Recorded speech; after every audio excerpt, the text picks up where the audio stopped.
It's my pleasure to introduce our speaker tonight, Ken Benjamin, and he was here, how many, was it 2019-ish? At that time, he was the president of the Baptist Union and a minister of a church down in Chichester, and since then, he has moved on to a role in LICC, London Institute for Contemporary Christianity, which, if you've done the Frontline, Fruitfulness on the Frontline course, you will know about LICC.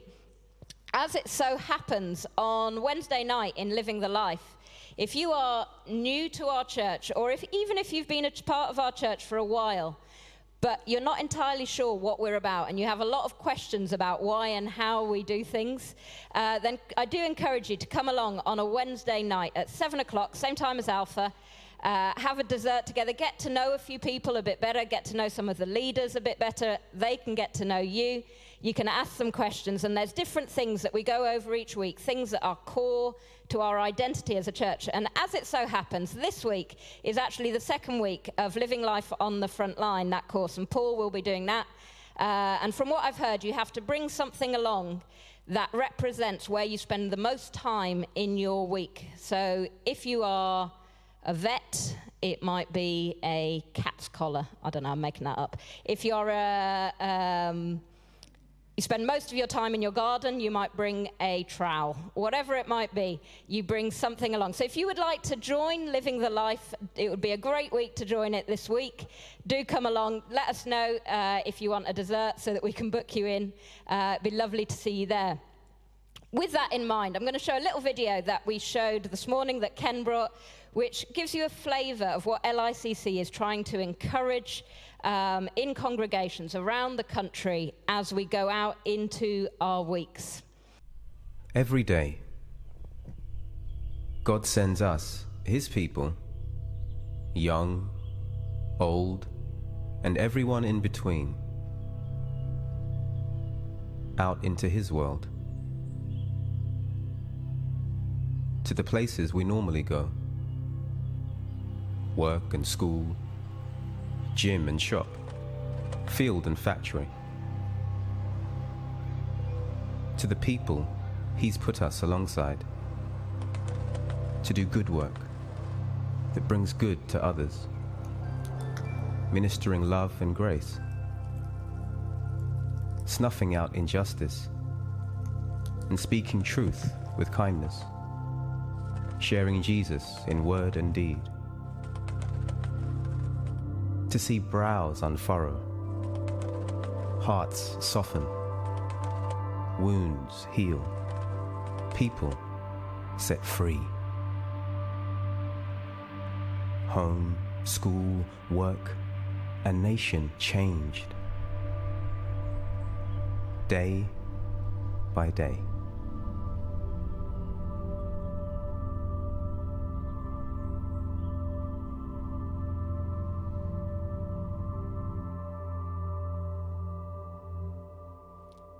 So as Ken comes up, can I encourage you, as he speaks, to think of that place that you might be tomorrow morning or later on. Where do you spend most of your time during the week? If we could just go over to the other computer. If there are any questions, I will ask them after the sermon. If there aren't, we will get on with our evening and share some drinks and chat together. Welcome. Whoa, pressure. Good evening, everybody. Great start and great to be with you. Thanks Deb, thanks Sheila and the band for leading us, and great intro into our theme this evening with that last song as well. My confidence is your faithfulness. We're going to be looking at that theme of faithfulness. Deb's already introduced me. I'm here with my wife Sue, as I was. We came together 3.5 years ago. I seem to remember last time I came, I used lots of golfing illustrations, and your golf society was away that weekend, I think. So that completely fell on stony ground, that idea. But golf is one of my front lines, the language that you're already familiar with using. And that's what we're about as an organisation, equipping people for front lines when we're here. So our time here is like a half-time team talk in a sport with two halves, trying to equip one another for the places we spend the majority of our time, like in that video, where God sends us into the places we work and study and live and connect with others. And so we're going to look at that, but within that in particular, we're going to look at a theme of confidence. As Deborah said, my name is Ken Benjamin. I lead the church-facing work at LICC, so I'm Church Relationships Director. If you want to follow me or anything, you may already have noticed that my name's rhyme, Ken Ben. That was deliberate by my dad, and it is worse than that because my middle name is Leonard. So I really am Ken Len Ben, which was a deliberate joke by my dad. The only joke he ever made is in his entire life, I think, if I'm honest with you. But some advantages to it are that I think it's generally said in a friendly way. It's quite hard to say Ken Len Ben in an aggressive or angry way. And that wasn't taken as a name on Twitter or Facebook or Insta or in any other social media. I didn't need to add any numbers by it. Seems to me that nobody else has that name. So if you want to follow me and what we're saying, I try to equip people on this theme. And what we're looking at is everyday confidence today, every day as and wherever we will find ourselves. And I'm going to use some verses from Jeremiah. Jeremiah 17 and verses 7 to 8. Only verse 7 is on the screen, but I'll read beyond it. But blessed is the one who trusts in the Lord, whose confidence is in him. They will be like a tree planted by the water that sends out its roots by the stream. It does not fear when the heat comes. Its leaves are always green, it goes on to say. It has no worries in a year of drought and never fails to bear fruit. It really is great to be with you. Donald and I are old friends, and when he is back from his break, please emphasize the old bit to him. When you see him, we've known each other for a long time. And as Deb said, I was president of the Baptist Union when I came to you, and also pastoring a church very like this, but with a different accent on the South Coast. And so we had a lot in common. But my route to LICC was like this. I was president of the Baptist Union because I had this burden for our stream of churches, that some churches are doing okay, but overall in the UK, our churches are aging and declining. And we can't be okay with that because we have the message of hope. And God wants his church to grow. And God's church is growing faster than ever before globally, but it's not a given that that would happen in our stream in our time, and yet surely he would want that. So I invited as many churches as possible to join in that story and pray about it. And beyond praying about it, one of the things that we felt was key was surely we'll never get anywhere until we equip God's people for their everywhere, wherever you find yourself. It's not just about inviting people in, because fewer people will come in. Some will, but fewer will. And so surely it's got to be about us equipping ourselves here for there. And as soon as you do that, you end up, I think, using the resources of LICC, which I did, because they're trailblazers in that area of equipping people for their front lines, for the whole of their lives. And so I did that, and towards the end of my time as president, LICC approached me. I'd already been a speaker for them, and said, that thing that you're doing for one denomination, the Baptist Union of Great Britain, Baptists Together, will you do it across denominations and across churches, across the churches that we reach? And so that's what I now do. So Sue and I have the privilege of traveling all around the country and spending time with different churches. And can I say, from what we see, that this is a tricky time, actually, to be a church leader. So, you know, Donald's not here, but can I say, please do encourage, you know, Donald and Deb and Mark and the other church leaders. Please do give them your prayerful support. There are 2 or 3 things you can do, I think. We all say that we'll pray for our leaders. It's the right thing to do, but it's easy to forget to do that. So give yourself some prompt to remember to pray for them. Maybe put something on your computer or on your phone. I'm not saying change the photo of your loved one to be Deb or Donald or Mark. That would be a little bit odd to explain to others if you did that. But some prompt somewhere that reminds you to pray for them. Maybe also, because Donald in particular has been here a while, if you could give them the level of enthusiasm that you would if a new minister started. To the extent that you do that, they will be blessed and you will be blessed. And lastly, because I've led a church of a similar size to yours, could you give them some allowance for the complexity of the role? By that I mean, sometimes as a church leader, we don't do things and we can't tell you why we've not done them because there's a whole bunch of other stuff going on that we're not at liberty to say. If you could give some allowance for the complexity of the role, they will be blessed and you will be blessed. Or other times we do things and people think, why have you done that? And we can't say why we've done that. But if you could give them some benefit of the doubt, as it were, they will be blessed and you will be blessed. Now, they have not asked me to say this. That isn't why they invited me here. And I'm not saying that with any axe to grind. I was blessed to be in a church that did that for me. But that may be the most important thing that I can bring to you. That said, when they invited me, I offered them a number of subjects I could speak on, and they picked this one. So if you don't like this one, it's entirely their fault, and blame them and ignore what I just said. So confidence is there in that reading. You can see it there. Blessed is the one who trusts in the Lord, whose confidence is in him. Here's the thing. Last time I was here, I used this illustration, but I'll use it again. Some of you will be familiar with it, but I'm making an extra point this time. There are 100 dots on that screen in a square. That represents the population of the UK. The red dots represents the Christians in the UK. 6 dots. That's those who would identify themselves as Christians and attend church in person or online. Welcome if you're watching the video later.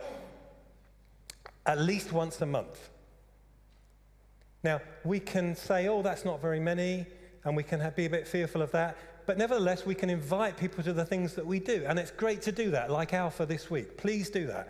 And so we have some influence, some connection with the white dots that might come into our events and our programs. That's good, but it's not the majority of our time. The majority of our time is much more like this. We're out and about, trying to make a difference wherever God has placed us, like in that video. And there, the same number of red dots, 6, make connections and make a difference with so many more white dots. So how would it be then if when we're together, it is a half-time team talk about equipping and resourcing and encouraging for when we're apart. And when we're apart, we come back with stories for when we're together. That's the DNA of the organisation that I'm privileged to serve, LICC. But there's one other element, which we should admit, and it's something we've discovered. You may know it already. It's kind of an elephant in the room thing. It's a confidence thing. It is easier to be confident here than there, isn't it? For most of us, it is easier to be confident when we are together than when we are apart. It's easier to sing a little louder than to live a little bolder. And yet, surely our God calls us to do that. There are so many things that can knock our confidence as Christians in the UK today, but thankfully, there are a whole range of God-given things that can build our confidence.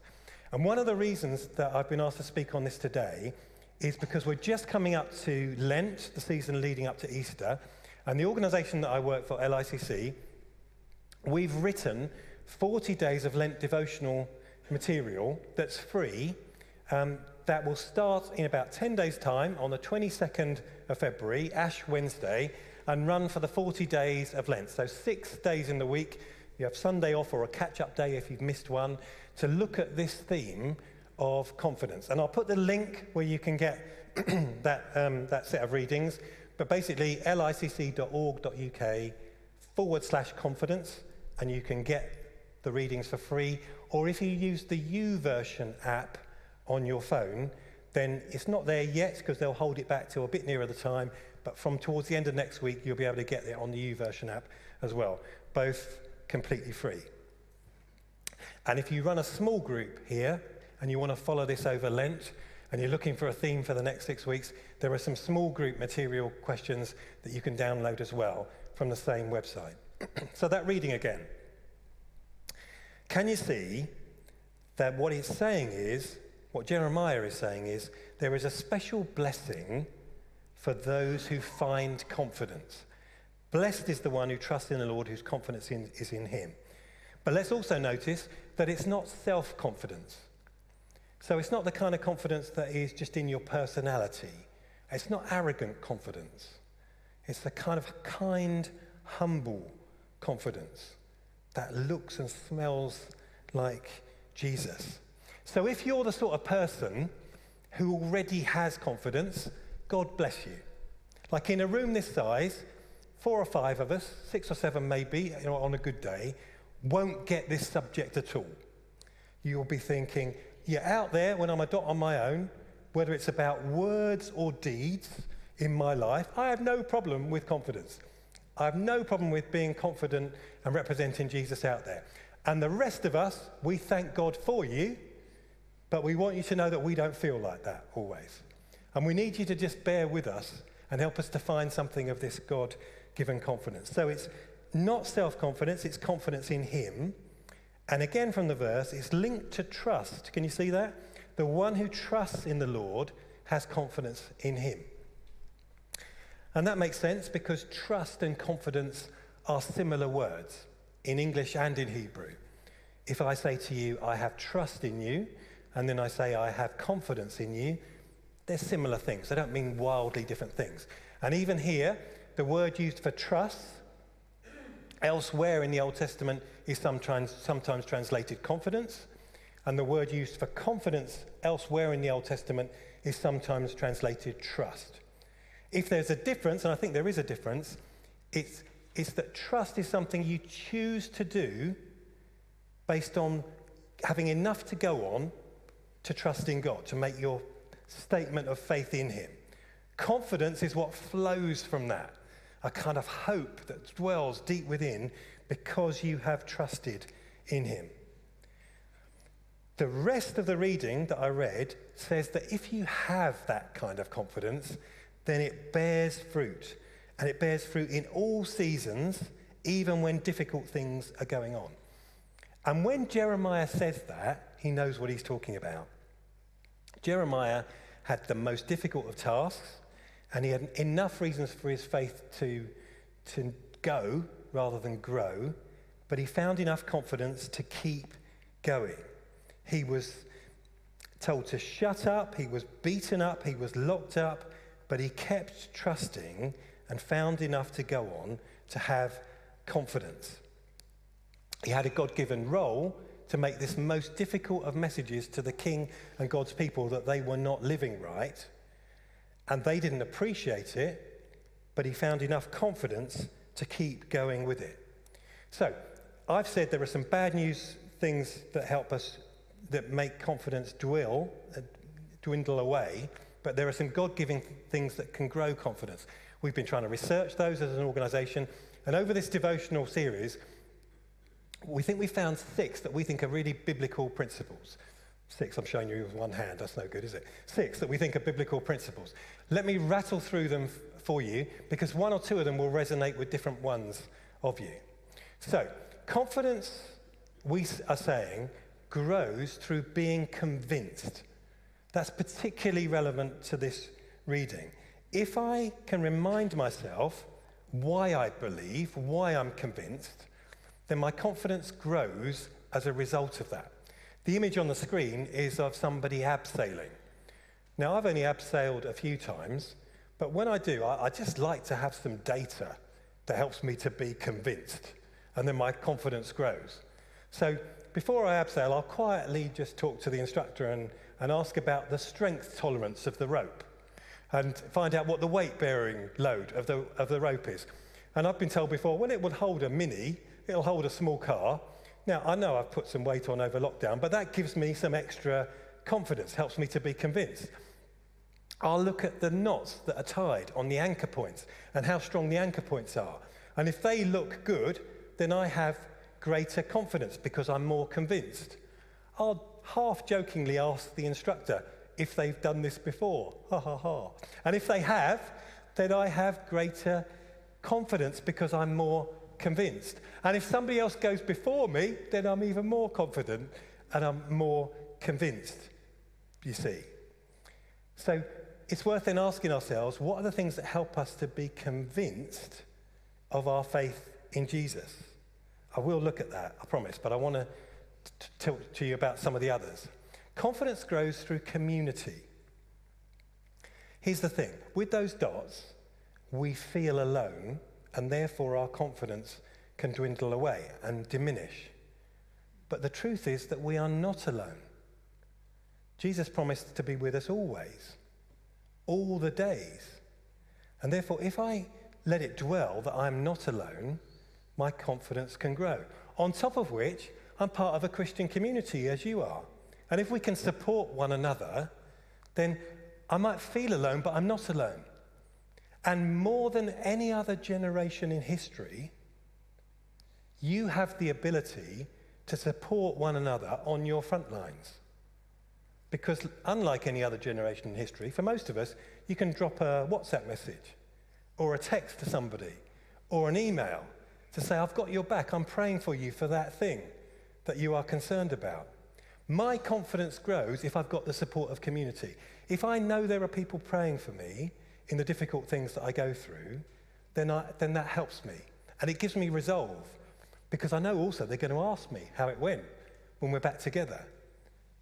So it helps me to have greater confidence.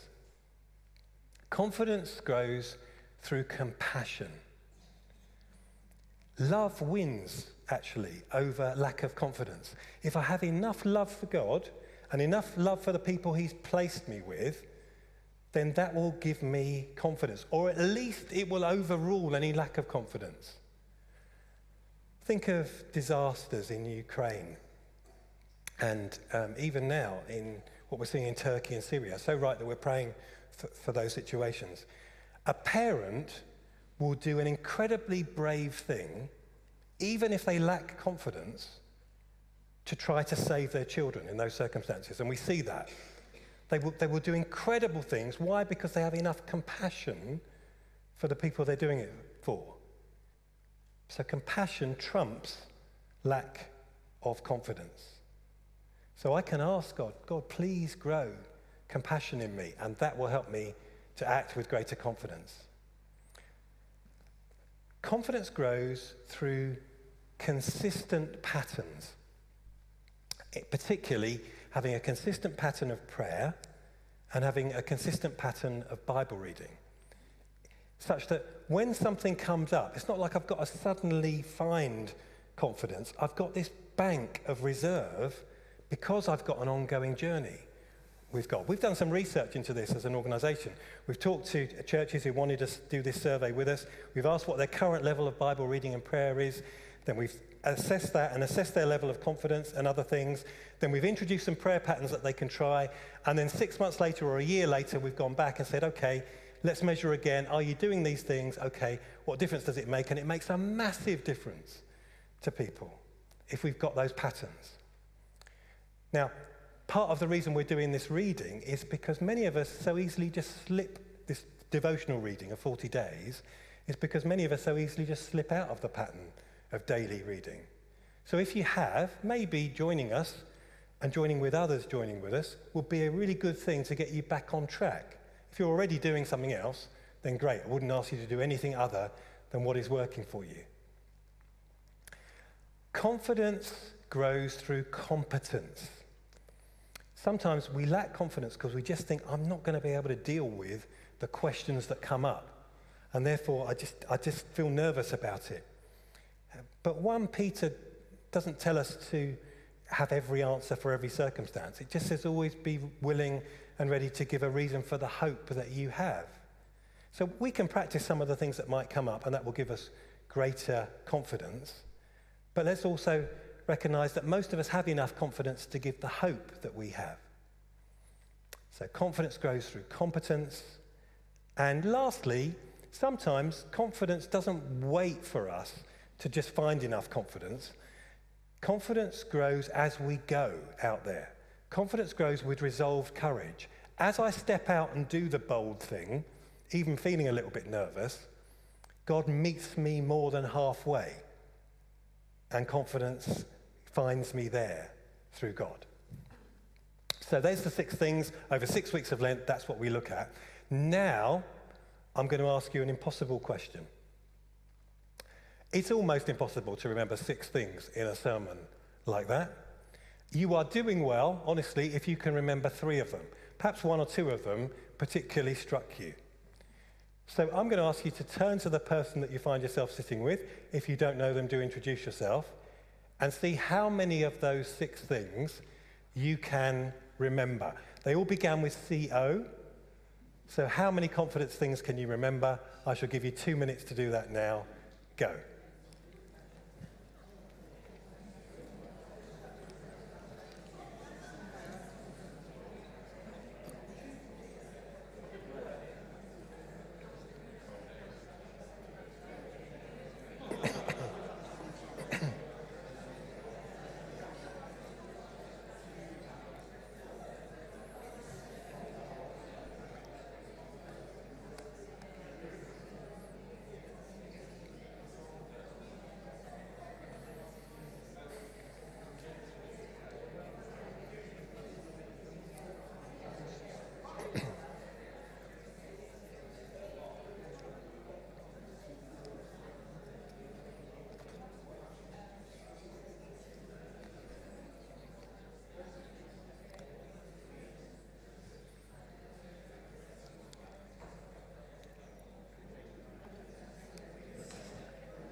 This is where those of you who are making notes can feel very smug now. I appreciate that. Well done, anyone who was. 1 minute to go. If you need it, 1 minute.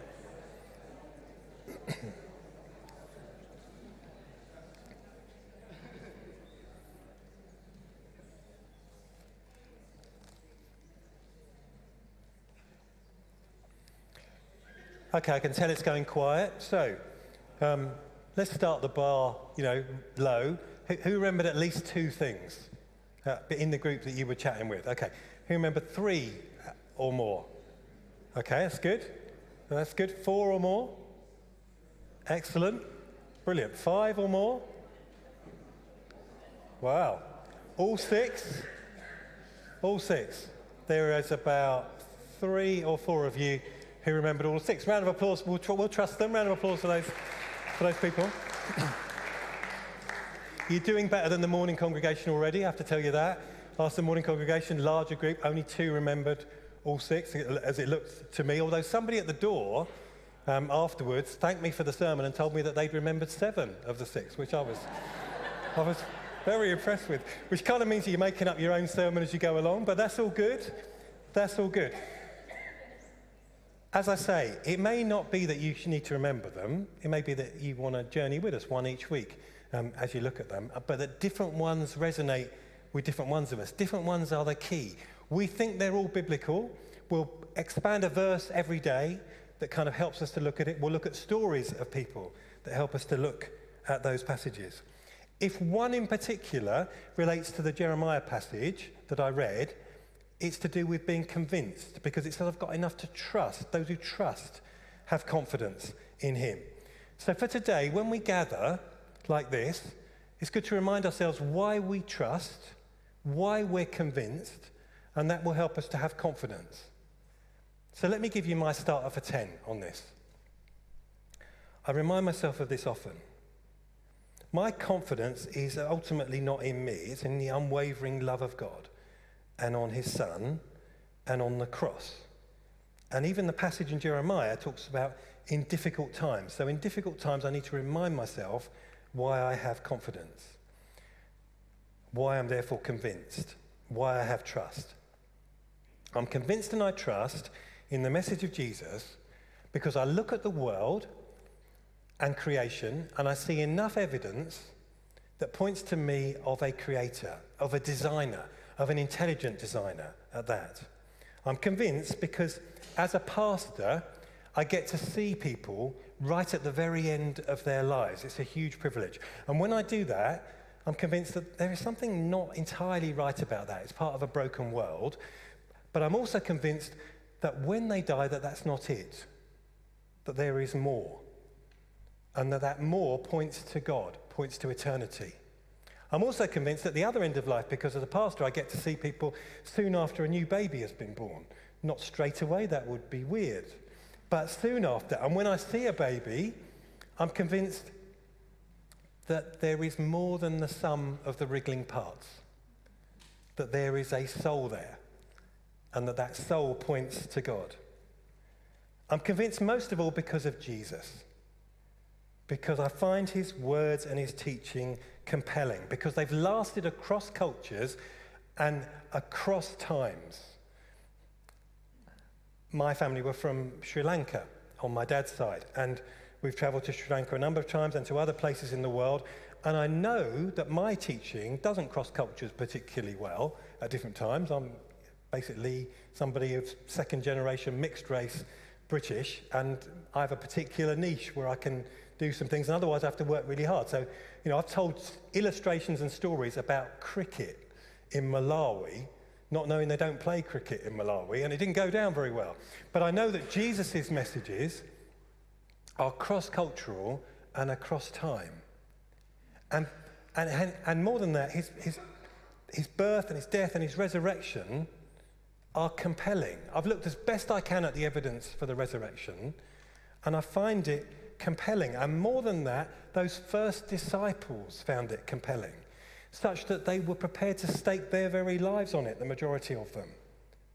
And if they were prepared to do that, I find that helps me to be convinced and trust, and that gives me greater confidence too. I'm convinced because of the power of the Holy Spirit in a whole variety of ways in people's lives today. I'm convinced because the example of Christians and how beautiful that can be. I'm convinced because of the difference it makes when somebody turns to Jesus for the first time. These are some of my reasons.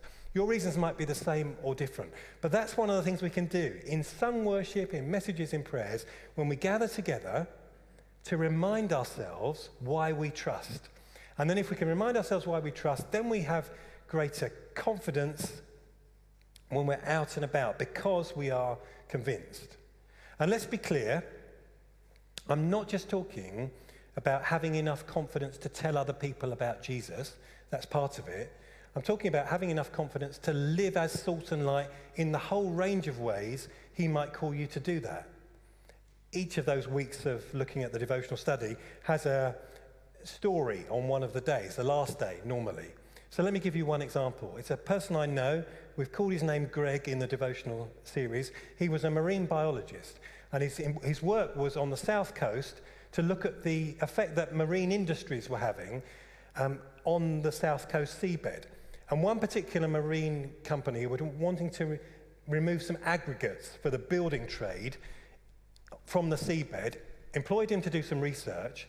Now, Greg's a Christian, but they said to him, now please find that we don't have much negative environmental effect. So he does his research, and he finds that they do have a massive negative effect. At that point, confidence is an issue. His job is at stake, but so is his commitment to Jesus and to being true. So he has confidence from compassion because of God's world, and community at the very least, because his home group pray for him, his family pray for him, we pray for him. And he stays true to his convictions, and he produces his report that says the negative effect. And I have to tell you that he lost his job. But we carried on praying for him. He stood for the truth, and now he's in a better job. But he had enough confidence in that because of some of the things that we are saying. So what we are saying today is that there is this interplay, a beautiful interplay, between gathered confidence and then scattered confidence. And it can look like this: being convinced, supportive community, cultivating compassion, daily consistency, and developing competence, and resolved courage. All those things can help confidence. Now, this is in your news if you're on the Church Suite, but if you want the link to get it, you can use that QR code, or just go licc.org.uk/confidence, and that will take it there. Please don't misunderstand me. I don't mind if you use our readings or not. If you've already got something that builds up your faith and helps it to be relevant for tomorrow, please keep with that. But it could be that you just need something to get back on track with Bible reading and prayer. If so, then join this. It could be that confidence resonates with you as an issue. You're not one of the 5 people for whom this isn't an issue, and this resonates with you. It could be that the community aspect of a few of us doing it together and a few hundred doing it together in the UK actually resonates with you, in which case join us. Please join us. For today, let's remind ourselves of this. Blessed is the one who trusts in the Lord, whose confidence is in him. If I can remind myself why I'm convinced, then I choose to place my trust in him.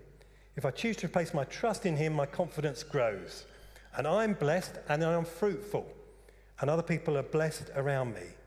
If I have confidence in him, I have all the confidence I need. I can sing a little louder on Sunday, and I can live a little bolder on Monday.